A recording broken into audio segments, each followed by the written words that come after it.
kita bestie bener dari SD kita Oh temen gitu. dari SD. Banget. Filosofinya yoga itu sebenarnya di dalamnya juga termasuk hal-hal lain yang juga pilihan yang lebih baik buat diri kita sendiri, pilihan yang lebih baik buat hal-hal di sekitar kita gitu. Mindful eating itu sebenarnya makan dengan awareness and being present gitu kan. Jadi pas kita makan tuh nggak cuma makan aja, tapi kita udah hadir di atas meja. Oke, kita ready Fully untuk present makan ya. kayak gitu. Eat kayak kejar tapi hanya di satu itu aja gitu Kak. Dulu tuh hanya yoganya aja tapi makannya nggak di nourish. Menurut itu kita nggak ada cheating ya sebenarnya as a nutritionist. Terus kita nggak ada juga yang good or bad. Karena semua Oke. makanan ya udah we see it as a meal gitu. Dan diet pun kan kalau orang bilang lagi diet nih, di term mereka tuh di otaknya diet berarti makannya lagi Sehat, dalam iya. calorie restricting atau lagi sehat. Padahal diet di translate-nya sendiri itu diet ya sebenarnya makanan yang kita konsumsi. Mulai dari perspektif dulu sih. Nih apa yang aku mau kasih ke anakku itu berarti bagus buat aku. Aku yang udah besar udah punya bisa bikin keputusan sendiri. Mau kasih ke anakku aku harus mikir dulu gitu. Gap yang besar banget, terutama di Indonesia orang-orang tuh belum tahu bahkan knowledge itu apa. Iya.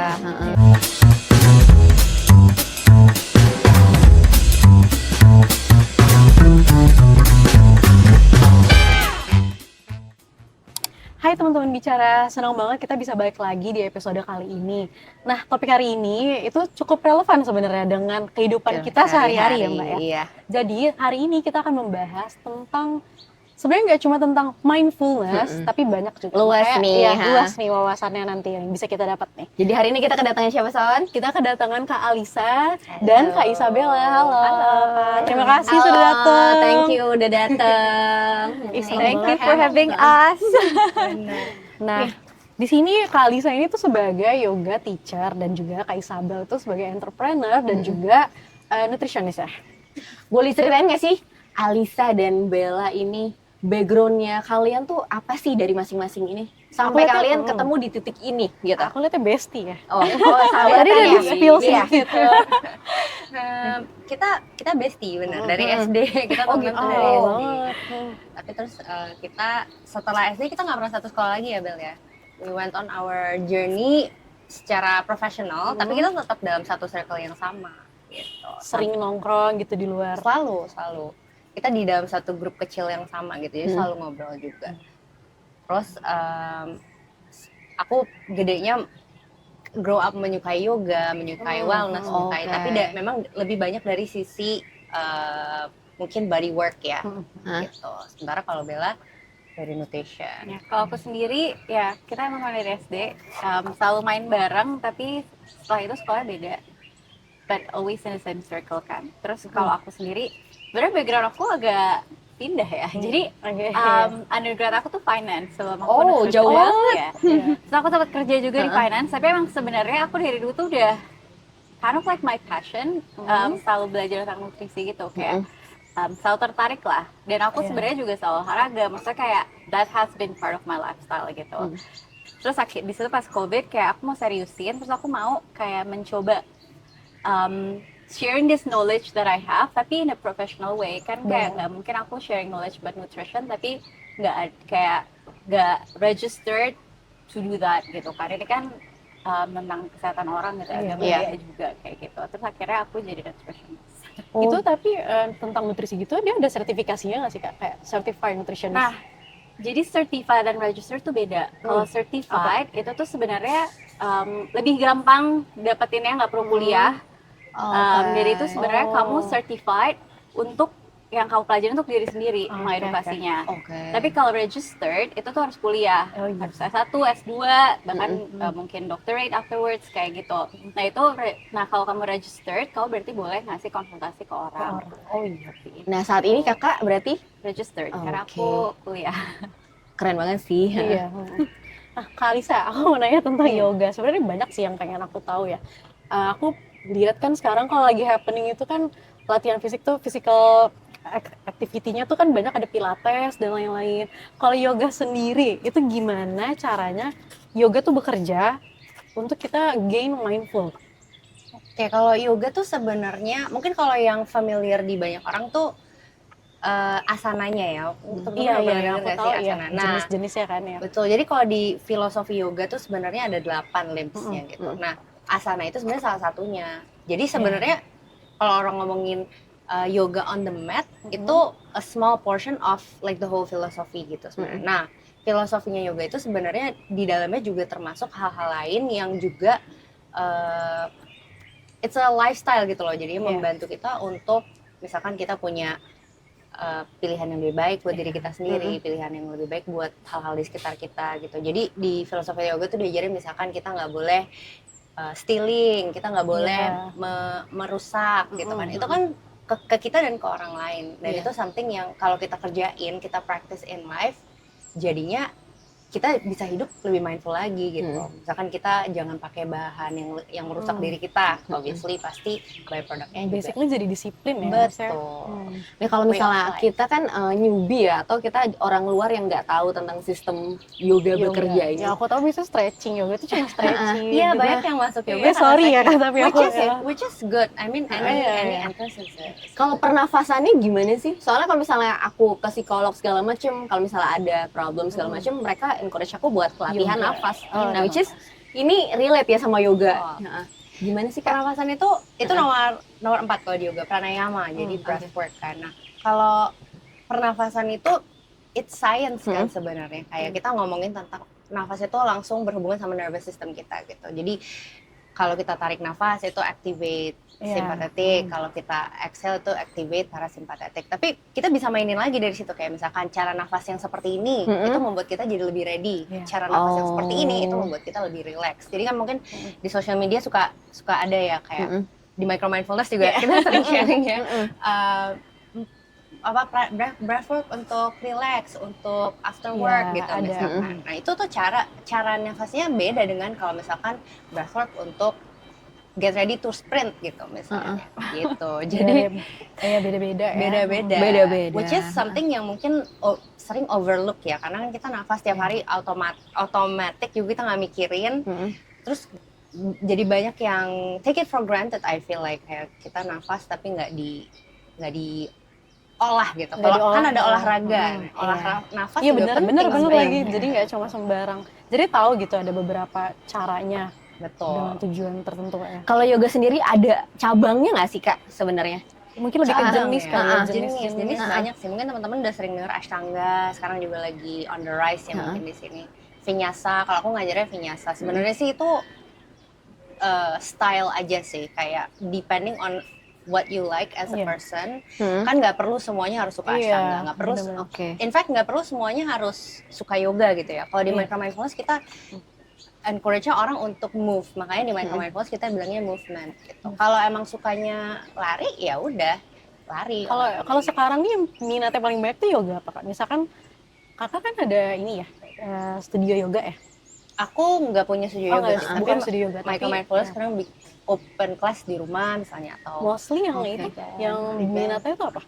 Yoga untuk for the longest time Vinyasa sih sebenarnya ya. Tapi Ashtanga tuh sekarang lagi hot banget juga sih. Dulu waktu aku mulai mungkin hot yoga. Dulu banyak banget ya hot yoga. Hot yoga. Iya, jadi ruangannya kayak sauna gitu. Sekarang udah mulai banyak lagi deh. Bahkan Pilates pun ada Pilates Inferno juga. Betul.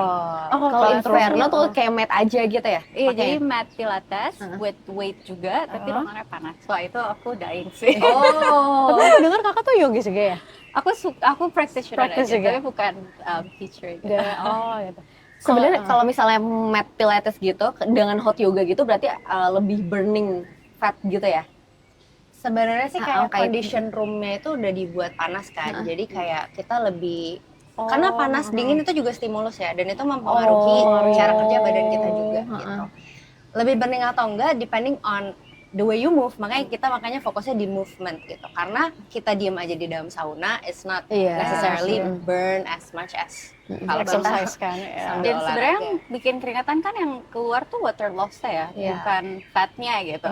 Yang langsung ke burn. Ada kesulitan sendiri nggak Kak ngajar yoga itu?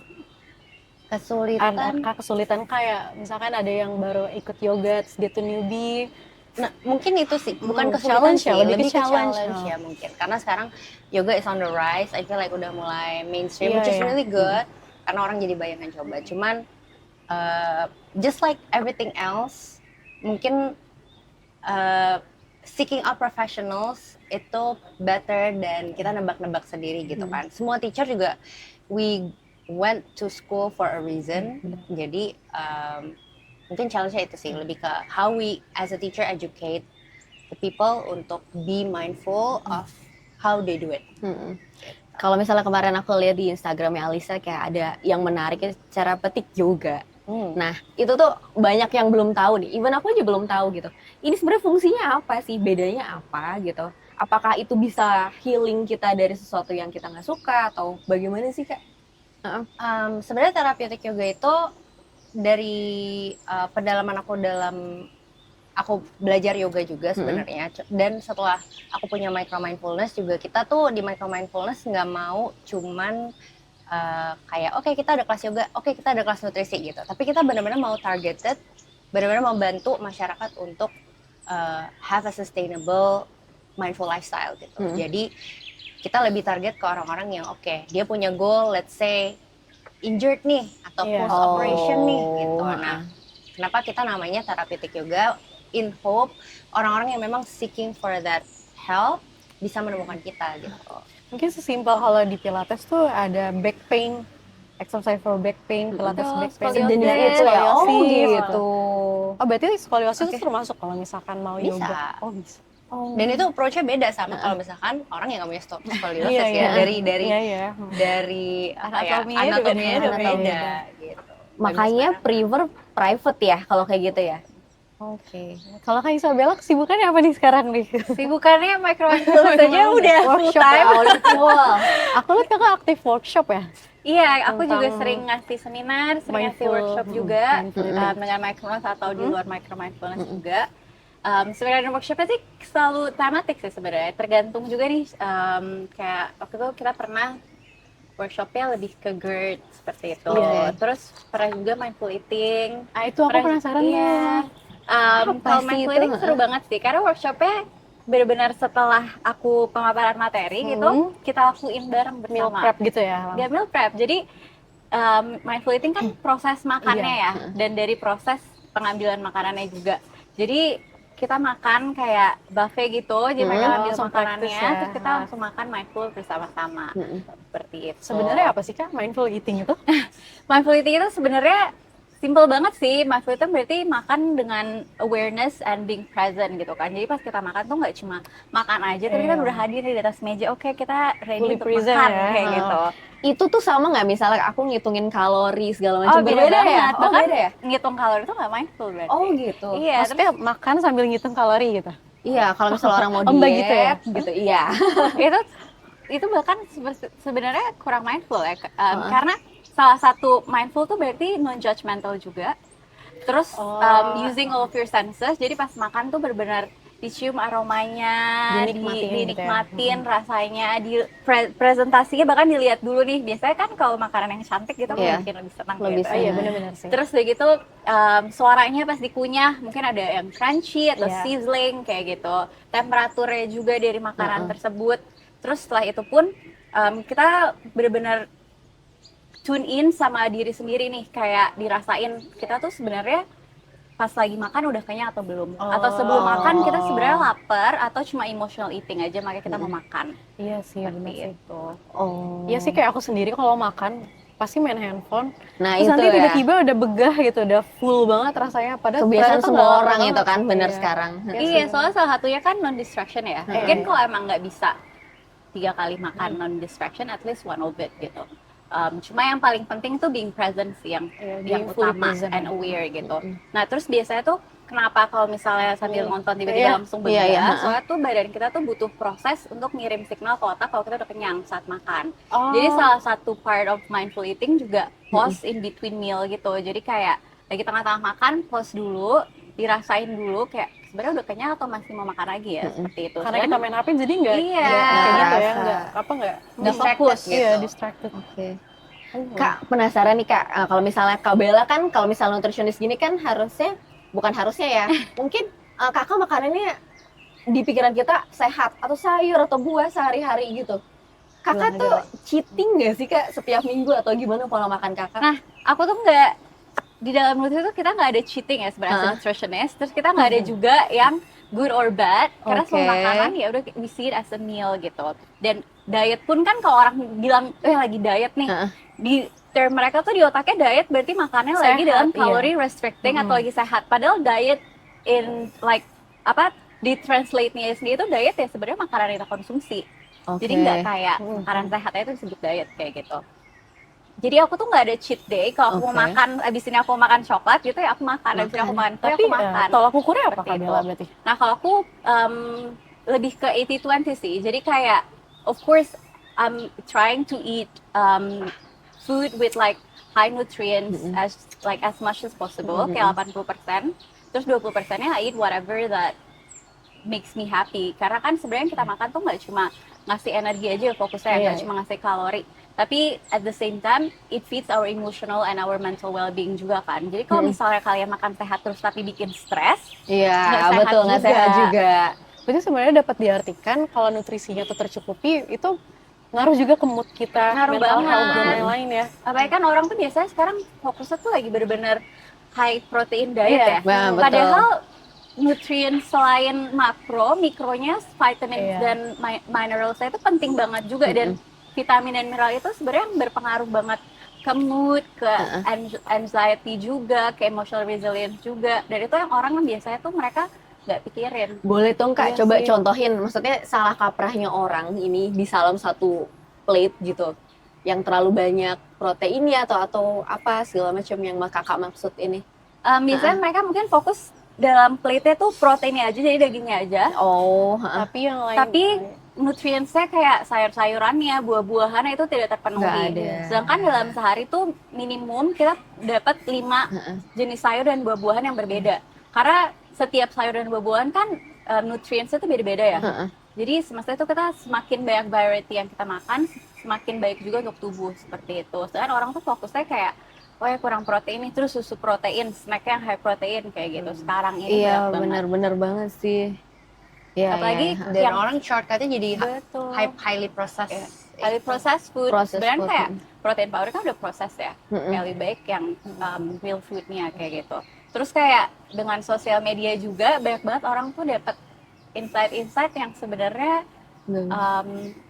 nggak benar gitu. It's not scientific based kayak gitu. Atau mungkin it works for that person, tapi kan badan orang beda-beda ya. Makanya Micromindfulness kita kan main fokusnya itu adalah personalized consultation. Iya sih benar. Kalau soalnya banyak orang tuh ngikutin tren ya. Kayak contoh dari medsos tuh ada yang lagi happening tuh makanan ini.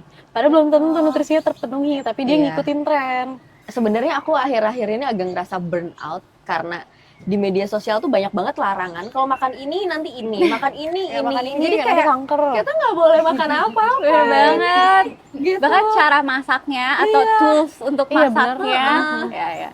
Aku bikin kanker. Iya, apa pasti gitu. Ini nih, aku tiap hari kalau baca San, emang iya ya kalau kebanyakan makan ini nanti kanker gitu. Mbak aku nggak tahu gitu. Jadi banyak menjadi parnoan sih karena medsos. Nah kalau misal Kak Alisa sendiri nih, Kak Alisa kan kalau misalnya aku nih Kak, ini kaitannya dengan nutrisi juga. Kalau misalnya parents ya, seorang ibu, kalau misalnya ibu makan apa, anak kan pasti makan apa ya. Walaupun aku encourage, misalnya aku penyuka junk food, tapi aku encourage anak aku, kamu makan sayur deh setiap hari gitu. Tapi ketika anak aku lihat aku makan junk food setiap hari, otomatis dia kan belok dong gitu. Gimana sih Kak buat balance nih? Karena aku susah banget nih implementasinya. Iya, aku juga ngalamin sendiri sih. Waktu aku punya anak, aku tuh baru punya kacamata yang lebih lebar. Kayak ketika kita punya anak kan pasti kita pengennya anak itu makan yang paling sehat, paling lengkap nutrisinya. Nah justru ketika aku nyiapin makanan anakku itu, aku berkaca sama diri aku sendiri kayak loh, kok buat orang lain, buat anak aku bikinnya yang benar-benar ini nih, yang balance plate-nya. Tapi buat aku sendiri enggak gitu. Nah jadi mungkin mulai dari perspektif dulu sih, mulai dari kayak jadi aku sekarang ngeliatnya gini, apa yang aku mau kasih ke anakku itu berarti bagus buat aku. Tapi ketika dibalik, ketika aku yang udah besar, udah punya bisa bikin keputusan sendiri, mau kasih ke anakku, aku harus mikir dulu gitu. Jadi aku sekarang ngelihatnya malah kebalik, harus lihat makanan anakku dulu. Oke, berarti itu yang bagus buat aku gitu. Malah dibalik ya. Malah Padahal dibalik. sebenarnya anak yang mirroring kita. Betul. Nah, tapi memang benar, anak tuh mirror orang tua gitu. Jadi kayak kalau kita, apalagi katanya kan, aku nggak tahu sih, tapi katanya kan it start from the womb ya. Iya. Jadi memang itu harus dari awal banget udah diajarkan ke anak kita gitu. Bener banget, kayak gut microbiome kan start from the womb ya. Betul. Jadi sebenarnya pas hamil pun tuh nutrisi ibunya tuh harus udah terpenuhi banget. Udah terpenuhi. Karena itu nanti berpengaruh banget sama imun anaknya, alergi atau enggaknya nanti seringnya. Iya, tumbuh kembangnya juga ya. Betul. Tapi aku sama sih sebenarnya kayak Bella, aku juga lebih ke 80-20, jadi lebih ke making mindful decisions aja sih in my everyday life, termasuk ke makanan yang aku kasih ke anakku gitu. Kalau aku ngerasa 80-20 itu cukup untuk aku, ya aku kasih 80-20 ke anak-anakku juga. Nah, berarti satu plate itu kakak sama ya dengan anak kakak ya? Termasuk suami kakak? Iya, aku berusaha di rumah itu aku yang nentuin makanannya apa, supaya aku nggak 2 kali mikir lagi throughout the day apakah makanan dan nutrisi aku termasuk anakku dan suamiku juga udah tercukupi atau enggak. Padahal biasanya suami tuh berbeda sendiri atau selera beda kan? Susah loh kak, itu loh kak ya kan? Konsul aja Ya, langsung. curhat jadinya. Nah, Kak, aku mau nanya tips easy wellness sehari-hari, wellness habit sehari-hari yang gampang aja deh, yang bisa dilakuin setiap hari, tapi impact-nya tuh besar. Kayak misalkan aku lihat kakak tuh sering share tips-tips wellness habits ya. Ya sebenarnya sih bener-bener start small ya, yang emang beneran bisa dilakuin. Contohnya minum air saat bangun tidur. Itu kan kecil banget tapi impact-nya tuh besar banget. Soalnya tuh kalau kita lagi tidur sebenarnya kita tuh nge-flush out air tuh banyak banget. Jadi kita bangun tuh dehidrasi sebenarnya. Jadi kita butuh langsung dehidrasi gitu kan. Dan banyak banget orang tuh yang kayak apa di Jakarta bangun-bangun langsung kopi. Iya, Minum air bener. Bangun-bangun kopi susu. Iya, bahkan aku ada pas aku lagi seminar mindful eating, ada salah satu participants yang kayak aku tuh nggak suka rasa air. Tapi ada, Iya, temen aku juga ada Iya, yang gitu, sekarang nggak suka. baru banget dia nge-chat aku, thanks banget ya sekarang aku ternyata Jadi bisa suka minum tuh air, air. katanya harus dibiasain. Ya, tapi emang ada loh kak yang kayak Iya, gitu. iya, itu sebenarnya Rasa air bukan putih nggak aneh. suka tapi kayak lebih Lidahnya iya, pengen lidah apa? kayak palate-nya nggak terbentuk. Tapi kalau dibiasain tuh our body is very very smart. Jadi nanti pasti kebentuk lagi dengan suka palate yang kita biasain seperti itu, kayak brain plasticity-nya langsung berubah gitu. Terus salah satunya minum air. Yang kedua bisa dengan cara mungkin kalau bangun tidur meditasi dulu. Oh, Meditasi pun nggak harus yang lama ya. Kayak orang mikir tuh Durasinya meditasi biasa yang harus bentar kayak aja ya. setengah lama, jam. terus mungkin pun benar-benar harus non distraction, harus duduk gitu. Iya. Meditasi padahal banyak banget, kayak jalan di pantai aja udah walking meditation contohnya. Oke. Tapi kalau kita nih di Jakarta Iya, nggak nih, di pantai. coba kak. Ayo. Makanya di rumah aja Di kan. kamar aja kali ya. Di kamar aja, bangun tidur di kamar, even 2 menit kayak gitu. Meditasi itu harus dengan lagu atau kita bisa dengan pernafasan kita sendiri ya? Bisa dengan pernapasan sendiri, bisa dengan guided bisa dengan lagu Oke. atau guided meditation yang ada di YouTube kayak Iya. Bebas sih, karena Easy intinya meditasi tuh soalnya sebenarnya bukan apakah dengan lagu, apakah di studio gitu, atau kita pakai baju apa, atau kita duduk kan. Sebenarnya intinya meditasi adalah kita tune in sama what's within aja sih. So however it is you're doing it, you're meditating. Sebenarnya itu salah satu misconception yang sering kita ditanyain ke kita juga sih sebenarnya, apakah memang optimally mungkin yang what we picture ya, meditasi itu duduk seperti itu, nafas seperti ini gitu. Tapi kalau emang belum sampai di titik itu ya start small aja kayak yang tadi Bella bilang, kayak mungkin bangun tidur masih dalam posisi tiduran tapi awake, meditate gitu. Nanti udah 5 menit baru bangun. Tapi susah sih, memang harus dicoba. harus dicoba. Iya. Kayak apalagi di awal tuh pasti kayak our brain kan aktif banget ya, kayak Sebenarnya brain self-thoughtnya plasticity gitu. sih benar. Cuma pasti kalau dibiasain bisa. Betul. Terus selain itu kalau untuk nutrition wise dari yang kita makan, aku tuh nggak pernah menyarankan orang untuk kayak cutting what you eat tuh disusahkan. Tapi lebih gampang kalau kita menambahkan yang baik-baik. Misalnya kamu suka makan ayam geprek, ya udah daripada makan ayam geprek dan nasi, tambahin aja sayurnya. Sayur. Atau makan Jadi sebenarnya nggak indomie. apa-apa, cuma ditambahin. Iya, kalau atau makan nasinya. indomie daripada indomie jadi snack, mendingan indomie jadi full meal aja, Tambahin beneran pakcoy. ditambahin sayur-sayur yang berbeda, ditambahin proteinnya juga kayak gitu. Jadi basically kakak tuh nggak ngejudge ya itu makanan tuh baik, buruk segala macam. Tapi mungkin nggak boleh berlebihan mungkin ya. Betul. Nah. Sudah pasti kan 80-20 ya.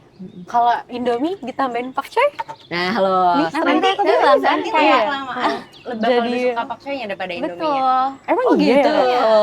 Karena brain plasticity itu sebenarnya basically otak kita tuh kayak bantu kita predict kan sebenarnya, karena dia maunya pokoknya apa nih, setelah ini apa nih, dia nggak Kebiasaan. iya.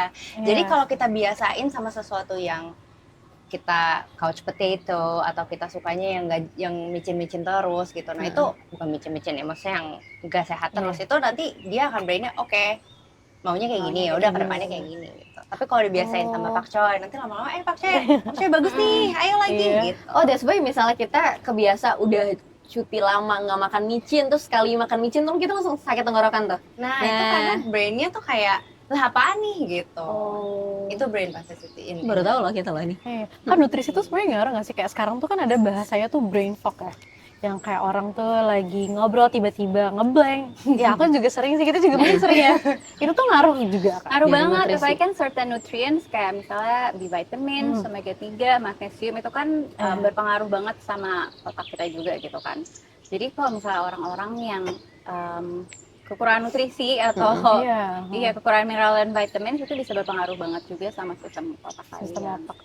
Basically kita tetap butuh suplemen nggak sih Kak sebenarnya? Iya, daily kalau basis? tentang suplemen, Kalau memang kalian merasa apa yang kalian consume daily tidak terpenuhi, berarti perlu Suplemen suplemen. tambahan. Karena namanya aja Namanya supplementation ya. Iya Berarti sih, untuk benar. menambahkan gitu. Tapi kalau kalian merasa cukup ya nggak perlu, karena kan lebih baik tetap dari whole foods tersebut. Tapi kalau emang kurang, aku sarankan berarti pakai suplemen. Kadang orang juga ada yang bilang, oh katanya suplemen tuh nggak baik ya. Iya, Kayak jadi mereka ginjal. merasanya suplemen bakal Efek kayak sampingnya, obat kayak heeh. gitu. Padahal kan beda sama obat. Mm-mm. Apalagi kan sekarang udah banyak banget organic supplement. kita lanjut ke aku mau tahu tentang journey of building micro mindfulness. Apa sih Kak inspirasi di balik adanya micro mindfulness ini? Inspirasinya Awalnya tuh kok bisa sih? Hah? sebenarnya awalnya tuh gara-gara our own separate journeys in wellness industry sih kayaknya. Nanti mungkin Bella bisa cerita juga dari sisinya Bella, tapi kalau aku kan masuknya tuh dari aku ngajar yoga kan. Ada Nah, basic masing-masing ya. jadi pas aku ngajar yoga tuh sebenarnya micro mindfulness tuh kan intinya adalah kita tuh approach-nya adalah holistic gitu. Nah, jadi waktu aku turun sendiri di industri ini, aku tuh menemukan bahwa di community-nya tuh kita punya tendensi untuk kayak kejar-kejar tapi hanya di satu itu aja gitu Kak. Dulu tuh hanya yoganya aja tapi makannya nggak nourish, mungkin meditasi breathwork udah ada sih di yoga, tapi mungkin tidurnya masih berantakan gitu. Nafas juga di pikirannya hanya pas latihan yoga on the mat aja, begitu kita 23 jam setelahnya juga setelah aku experience sendiri aku oh ya kayaknya there's something to it gitu loh. Kalau kita tuh kita nggak bisa hanya fokus dalam satu pilar aja ketika kita mau build wellness lifestyle yang sustainable gitu. Jadi approach Kak Bella. Kalau aku sebenarnya dari awal aku kuliah sampai aku kerja, dari awal aku kayak kuliah pun materi-materi aku tuh udah holistic approach. Jadi subjek-subjekku tuh selain cuma nutrisinya aja, tapi kita ngebahas tentang tidur juga, ngebahas tentang olahraga juga, ngebahas tentang emotional well-being juga. Jadi situ pun udah secara tidak langsung murid-muridnya pun udah langsung dibentuk kayak oh ini kalian harus holistik loh penerapannya, nggak hanya nutrisi. Itu pertama. Terus kedua pas aku bekerja, aku kan sempat kerja di rumah sakit ya, pas di London.